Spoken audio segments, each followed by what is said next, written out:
Hello दोस्तों, स्वागत है आपका अपने चैनल एग्जाम जोन पे। तो एक बार फिर से मैं हाजिर हूँ 7 दिसंबर 2020 के इंपॉर्टेंट इवेंट्स के साथ। आप पूरा वीडियो ध्यान से देखिएगा क्योंकि लास्ट में आपको 2 क्वेश्चंस के जवाब देने हैं।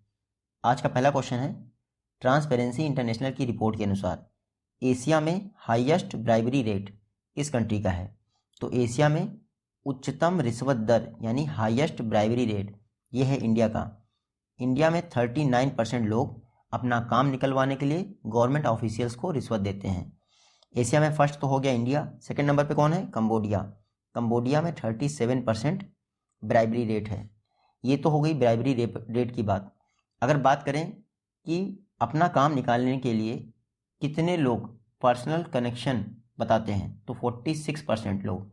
सुना होगा मेरा चाचा का लड़का डीएम है या कांस्टेबल है या कुछ भी, तो 46% इंडियंस ऐसे हैं जो कोई भी पब्लिक सर्विस लेने के लिए या देने के लिए अपना पर्सनल कनेक्शन दिखाते हैं।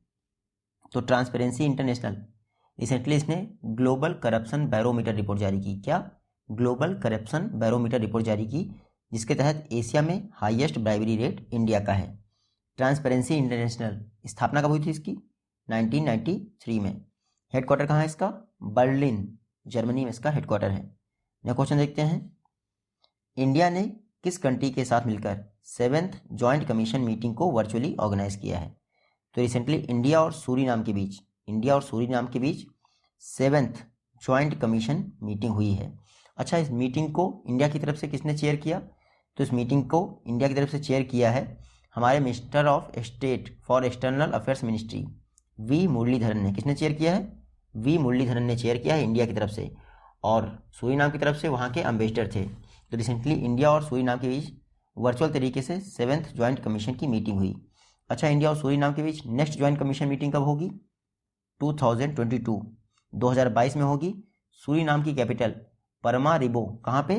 परमारिबो में। आप यहाँ देख लीजिए, ये है सूरीनाम, ये है इसकी कैपिटल परमारिबो। यहीं पर 2022 की 8वीं ज्वाइंट कमीशन की मीटिंग होगी इंडिया और सूरीनाम के बीच में। नेक्स्ट क्वेश्चन है, 2020-21 के लिए फिक्की का प्रेसिडेंट किसे अपॉइंट किया गया है?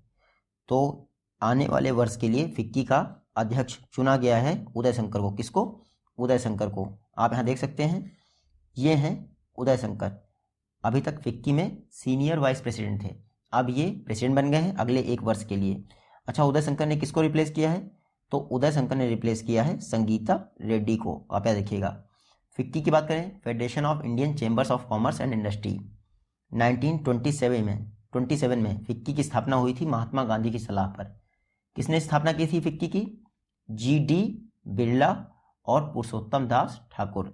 इसका हेडक्वार्टर कहाँ है? न्यू दिल्ली में। और अब इसके अध्यक्ष कौन बन गए हैं? उदय शंकर फिक्की के नए अध्यक्ष हैं। नेक्स्ट क्वेश्चन है, किस बैंक ने RuPay के साथ मिलकर वीजा पावर्ड को ब्रांडेड क्रेडिट कार्ड लॉन्च किया है?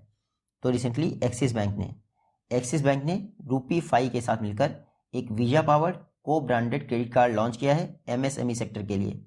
तो आपसे एग्जाम में पूछेंगे, किस बैंक ने RuPay के साथ मिलकर MSME सेक्टर के लिए को ब्रांडेड क्रेडिट कार्ड लॉन्च किया है? तो आप देखिएगा, एक्सिस बैंक ने लॉन्च किया है। इसमें क्या होगा, जो स्मॉल बिजनेसेस हैं उनके लिए लोन प्रोवाइड किया जाएगा। एवरेज क्रेडिट लिमिट रहेगी 1 लाख से लेकर 2 लाख रुपए तक। और खास बात क्या है, 51 डेज तक 0 इंटरेस्ट रेट पड़ेगा इस लोन पर, क्योंकि एक्सिस बैंक ने RuPay के साथ पार्टनरशिप की है। तो एक्सिस बैंक की बात कर लेते हैं। 1993 में इसकी स्थापना हुई थी। हेडक्वार्टर मुंबई में है। वर्तमान में MD एंड CEO कौन है इसके? अमिताभ चौधरी। नेक्स्ट क्वेश्चन देखते हैं, फेमस पर्सनालिटीज रिसेंटली जिनका निधन हो गया। पहले हैं नरेंद्र सिंह कपानी। कौन है? नरेंद्र सिंह कपानी। ध्यान से देखिएगा इनको, इसलिए देखिएगा क्योंकि इनको फादर ऑफ फाइबर ऑप्टिक्स कहते हैं। Father of fibre optics Narendra Singh Kapany का निधन हो गया। ये इंडियन अमेरिकन साइंटिस्ट थे। आप इनका नाम याद रखिएगा, father of fibre optics Narendra Singh Kapany निधन हो गया। दूसरे कौन है? अभिषेक मकवाना। इनको तो आप जानते ही होंगे। Abhishek Makwana writer and actor, Taarak Mehta ka Ooltah चश्मा, ये सीरियल जो है अभिषेक मकवाना ही ने ही लिखा है। इनका भी निधन हो गया। नेक्स्ट क्वेश्चन है, Fortune business person of the year 2020 की लिस्ट को किसने टॉप किया है? तो Fortune business person of the year list को टॉप किया है एलॉन मस्क ने। टेस्ला मोटर और स्पेस एक्स दोनों के फाउंडर एंड सीईओ हैं एलॉन मस्क। इन्होंने Fortune business person of the year list 2020 को टॉप किया है, यहाँ पे देखिएगा। अच्छा, इंडिया से कौन से हाईलाइटेड पर्सन थे? तो शांतनु नारायण ये 7th प्लेस पे थे। आपने एडोब रीडर PDF वाला यूज़ किया होगा। शांतनु नारायण ये 7th प्लेस पे हैं और Ajay Banga business person of the year Fortune की लिस्ट में 8th प्लेस पे हैं। अजय बंगा कौन है? मास्टर कार्ड के CEO। नेक्स्ट क्वेश्चन देखते हैं। 40 years with Abdul Kalam untold stories, ये बुक किसके द्वारा रिलीज़ की गई है? तो 40 years with Abdul Kalam book इसको रिलीज़ किया है हमारे vice president M Venkaiah Naidu ने। किसने रिलीज़ किया है? M वेंकैया नायडू ने। कल ही मैंने आपको बताया था, M वेंकैया नायडू ने हमारे फॉर्मर प्राइम मिनिस्टर जो कि 12वें प्राइम मिनिस्टर थे इंद्र कुमार गुजराल, IK गुजराल, उनकी 101वीं बर्थ एनिवर्सरी के मौके पर एक पोस्टेज स्टाम्प भी रिलीज़ किया है। किसने? M वेंकैया नायडू ने। और आज 40 years with Abdul Kalam book को भी इन्होंने लॉन्च कर दिया है। अच्छा, ये बुक लिखी किसने है? तो A शिवथनु पिल्लई। तो ये बुक लिखी है A शिवथनु पिल्लई। नाम जरूर याद रखिएगा इस राइटर का। नेक्स्ट क्वेश्चन है, मोजेर हाट ब्रिज का नाम रिसेंटली बदलकर जय हिंद ब्रिज कर दिया गया। क्या? मोजेर हाट ब्रिज अब नया ब्रिज होगा जय हिंद ब्रिज। आपको बताना है ये ब्रिज कहाँ स्थित है। तो मोजेर हाट ब्रिज या फिर जय हिंद ब्रिज ये स्थित है वेस्ट बंगाल में। तो आप कहोगे सर कल तो आप कह रहे थे कि नाम बदलने वाला कोई भी हो तो यूपी याद रख लेना। देखिए एक्सेप्शनल होता है। मोजेर हाट ब्रिज ये वेस्ट बंगाल में मतलब कि स्थित है। 650 मीटर लॉन्ग है ये और ये एक केबल स्टेड ब्रिज है, मोजेर हाट ब्रिज। आपको क्या नाम होगा इसका? जय हिंद ब्रिज। अच्छा, किस लिए नाम रखा गया है? क्योंकि सुभाष चंद्र बोस की 125th बर्थ एनिवर्सरी है, जिसको ध्यान में रखते हुए वेस्ट बंगाल की CM ममता बनर्जी ने मोजेर हाट ब्रिज का नाम बदलकर जय हिंद ब्रिज रख दिया है। देखिए वेस्ट बंगाल की बात करें तो चुनाव होने वाले हैं। कुछ दिन पहले ही वेस्ट बंगाल की गवर्नमेंट जो है उसने स्वास्थ्य साथी स्कीम, स्वास्थ्य साथी जो कि हेल्थ इंश्योरेंस स्कीम है वेस्ट बंगाल गवर्नमेंट की, उसको वेस्ट बंगाल के सभी नागरिकों के लिए एक्सटेंड कर दिया है। साथ ही साथ दुआरे सरकार कैंपेन भी वेस्ट बंगाल में लॉन्च किया गया है। CM कौन है? ममता बनर्जी। गवर्नर कौन है? जगदीप धनखड़।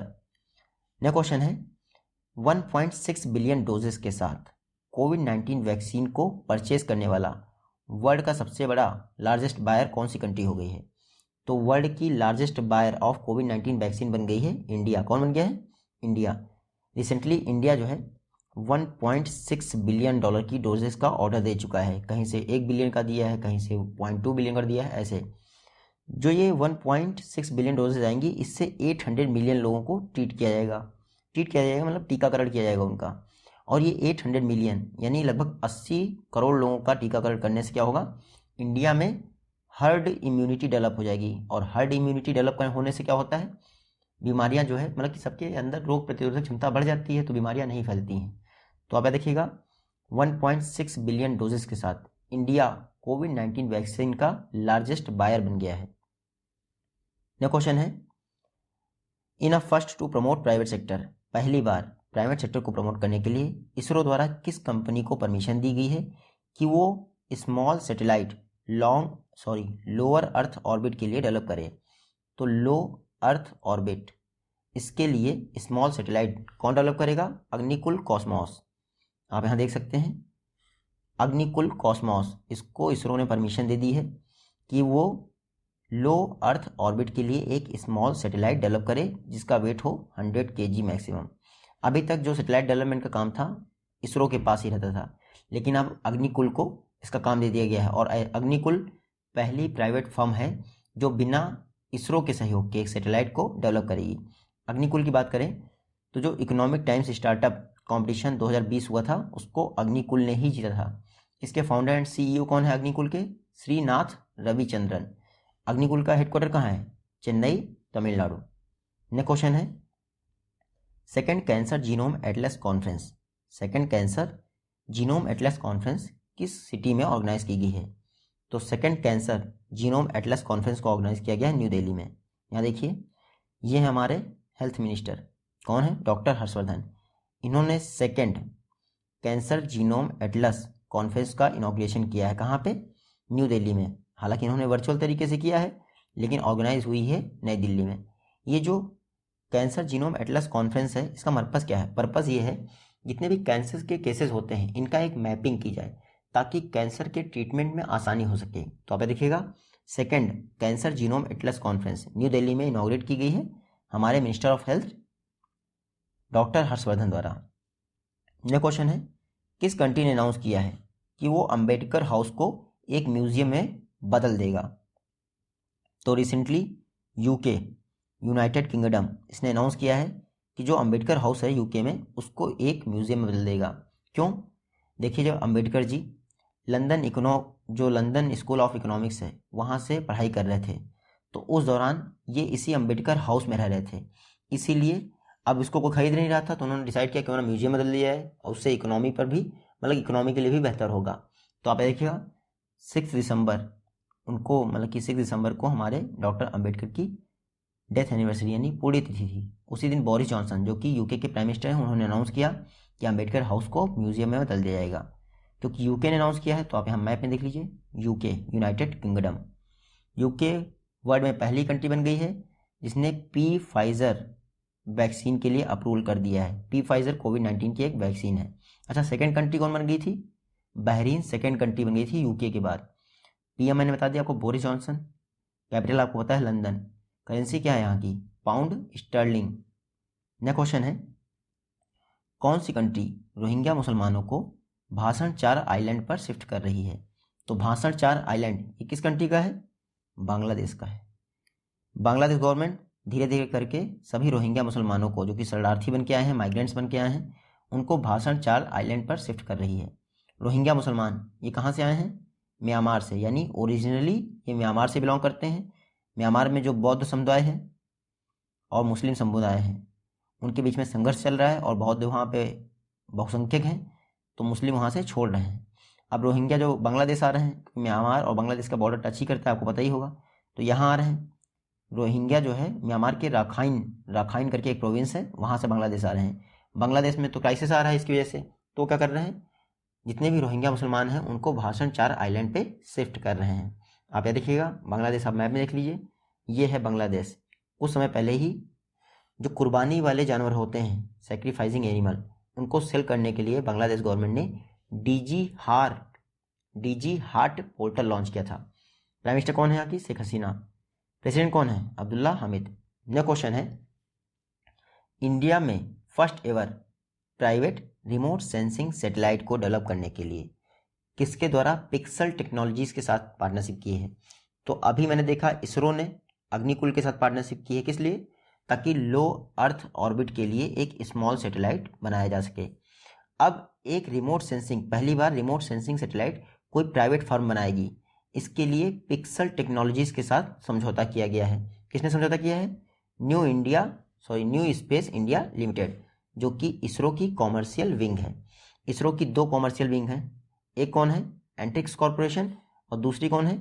NSIL। तो आप देखिएगा, NSIL और पिक्सल टेक्नोलॉजीज के बीच में एक एग्रीमेंट हुआ है जिसके तहत इंडिया का पहला रिमोट सेंसिंग सैटेलाइट डेवलप किया जाएगा। न्यू स्पेस इंडिया लिमिटेड की बात करें तो मार्च 2019 में स्थापना हुई थी। हेडक्वार्टर कहाँ है इसका? जहाँ पे इसरो का है, बेंगलुरु में इसका हेडक्वार्टर है। वर्तमान में इसके चेयरमैन एंड मैनेजिंग डायरेक्टर कौन है न्यू स्पेस इंडिया लिमिटेड के? तो जी नारायणा इसके CMD हैं। नेक्स्ट क्वेश्चन है, RBI मॉनिटरी पॉलिसी कमेटी के प्रेडिक्शन के अनुसार फिनेंशियल ईयर 2021 के दौरान इंडिया की GDP ग्रोथ रेट क्या रहेगी? तो फिनेंशियल ईयर 2021 के दौरान इंडिया की GDP ग्रोथ रेट रहेगी -7.5%। इसका मतलब क्या है कि फिनेंशियल ईयर 2021 के दौरान इंडिया की GDP 7.5% कॉन्ट्रैक्ट कर जाएगी। कहाँ कॉन्ट्रैक्ट कर जाएगी? श्रिंक कर जाएगी। Recently RBI monetary policy committee की बैठक हुई थी जो कि हर 2 महीने पे होती है।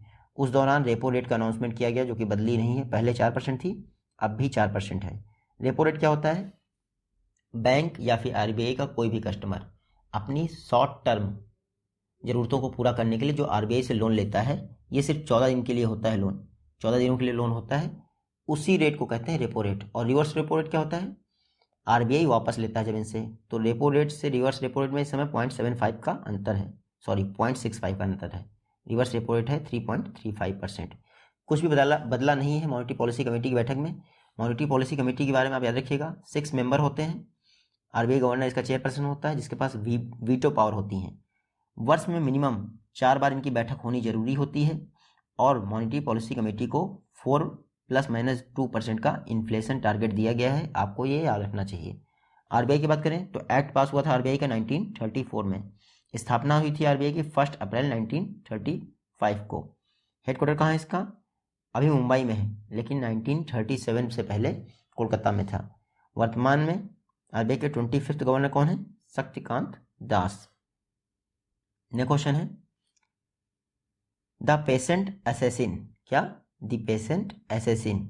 इस बुक द्वारा हिस्ट्री के लिए 2020 का पेन हैसल टिटमैन प्राइज जीता गया है। तो 2020 का पेन हैसल टिटमैन प्राइज हिस्ट्री के लिए जीता है द पेशेंट असैसिन। आपको बताना है द पेशेंट असैसिन बुक को किसने लिखा है। तो इस बुक को लिखा है अनीता आनंद ने। किसने लिखा है? अनीता आनंद ने। आप यहाँ देख लीजिए, द पेटेंट असैसिन, अनीता आनंद ने ये बुक लिखी है और हिस्ट्री के लिए टिटमैन 2020 का प्राइज जीता है। क्यों हिस्ट्री के लिए? क्योंकि जो ये पेशेंट असैसिन बुक है, इसमें जलियांवाला बाग मसैकर के विषय में बताया गया है। एक यंग बॉय की कहानी है, उसको कैसे रखा जेल में और कैसे मार डाला उसको, इसके विषय में बताया गया है। तो दी पेशेंट असैसिन, इसने हिस्ट्री के लिए 2020 का पेन हासिल टिटमैन प्राइज जीता है और इस बुक को लिखा है अनीता आनंद ने। नेक्स्ट क्वेश्चन देखते हैं। आईआईटी बॉम्बे द्वारा रिलीज किया गया जो अर्बन क्वालिटी लिविंग इंडेक्स है, इसको किस इंडियन सिटी ने टॉप किया है? तो अर्बन क्वालिटी लिविंग इंडेक्स इसको टॉप किया गया है मुंबई ने। देखिए कई सारे पैरामीटर्स थे, जब कंबाइन किया जाता है तो उसमें मुंबई ने टॉप किया है, वरना अलग अलग पैरामीटर्स पे किसी ने भी टॉप किया है। जैसे वुमेन सेफ्टी के मामले में या फिर वुमेन्स के लिए सबसे बेहतर शहर कौन सा है? तो चेन्नई है। हालांकि सबसे खराब कंडीशन किस शहर की है? तो पटना की सबसे खराब कंडीशन है। तो आप देखिएगा अर्बन क्वालिटी लिविंग इंडेक्स, इसको आईआईटी बॉम्बे ने लॉन्च किया है, रिलीज किया है। ये देख लीजिए, बेसिक एमिनिटीज, इकोनॉमिक डेवलपमेंट, हर कैटेगरी में कौन सी सिटी टॉप पे है ये पता है। जेंडर रोल में देखिए आप चेन्नई टॉप पे है और ऑल ओवर में देखा है तो मुंबई टॉप पे है। नेक्स्ट क्वेश्चन देखते हैं। लूनर सरफेस पर अपने झंडे को फहराने वाला दुनिया का दूसरा देश कौन बन गया है? तो लूनर यानी चांद की सतह पर अपना झंडा फहराने वाला दुनिया का दूसरा देश बन गया है चाइना। इससे पहले 1969 में अपोलो मिशन द्वारा यूएसए ने लूनर सरफेस पर अपना फ्लैग होस्ट किया था। अब जो है चाइना ने ऐसा किया है। कुछ समय पहले ही चाइना ने चैंग E5 मिशन लॉन्च किया था। कौन सा? चैंग E5 मिशन लॉन्च किया था, जिसकी वजह से ये झंडा जो है फहराया गया है चांद की सरफेस पर। हालांकि चैंग E5 मिशन का टारगेट क्या है? चांद की सतह से सैंपल को पृथ्वी पर वापस लाना।